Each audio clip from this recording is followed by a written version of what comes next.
Hello, everyone. Welcome back. I'm an intimacy behavioral therapist, and I am here to talk to you today about intimacy and fear. And that is fear of intimacy in its many forms. And today is May 30th of this great year of 2024, and I will be sharing a series of short videos with you. So I'm going to start with the definition of what is intimacy as per the Webster Dictionary. Okay, so it says, the state of being intimate, familiarity, something of a personal or private nature. So this is what I work with. I go on to say, the conditions necessary to create intimacy between human beings begins with feeling secure and safe within one's own mind and body.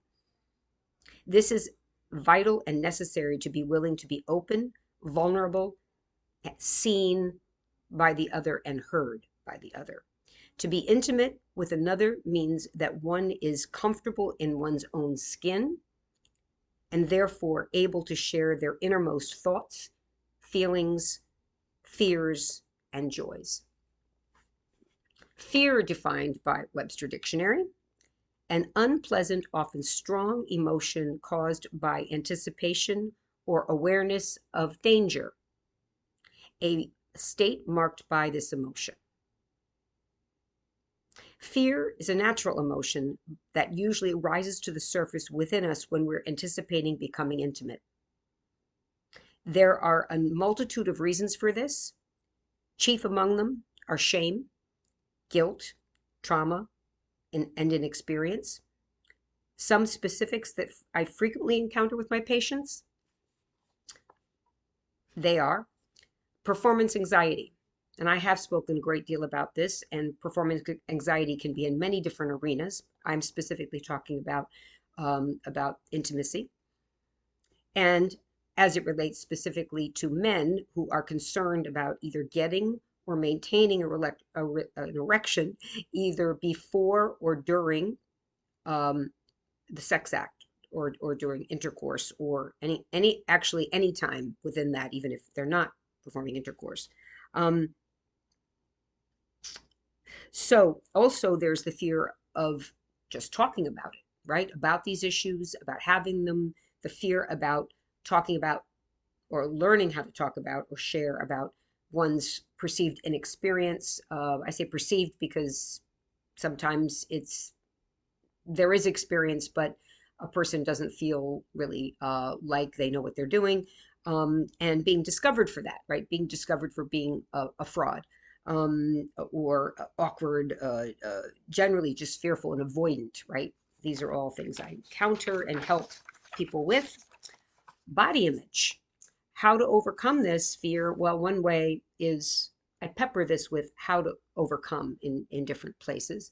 Um, one is being able to talk about it and also being able to come into acceptance around that through communication. So, some of the things that people are really struggle with in their body image are, for example, being able to accept their scars they may have, extra weight gain or loss, different kinds of, having been through surgeries and having, like, again, scars or, parts of the body that look disfigured, hair loss or too much body hair, balding. I mean, there's many different kinds. How to, um, another fear, well, how to talk about or discover how to talk about again what one needs from a partner in terms of connection and safety. How do I have a dialogue about my needs? Fear of not being able to please a partner, having no idea. Sometimes that's about sex ed, but fear of having too small a penis. This is a big one. To be able to fully pleasure a partner. All right, so this is something I've talked about. I'll go further into it later. Fear of being found out that one has no idea how to initiate and how to flow within an encounter, how to just keep things moving. Fear of not knowing how to give oral sex, or of having an aversion. Maybe they're, have had bad experiences and don't really want to get near the vagina. and not understanding, also the fear of like not understanding how, a woman's parts work, how the vagina works. Fear of being, this is big, fear of being rejected, ridiculed, and shamed.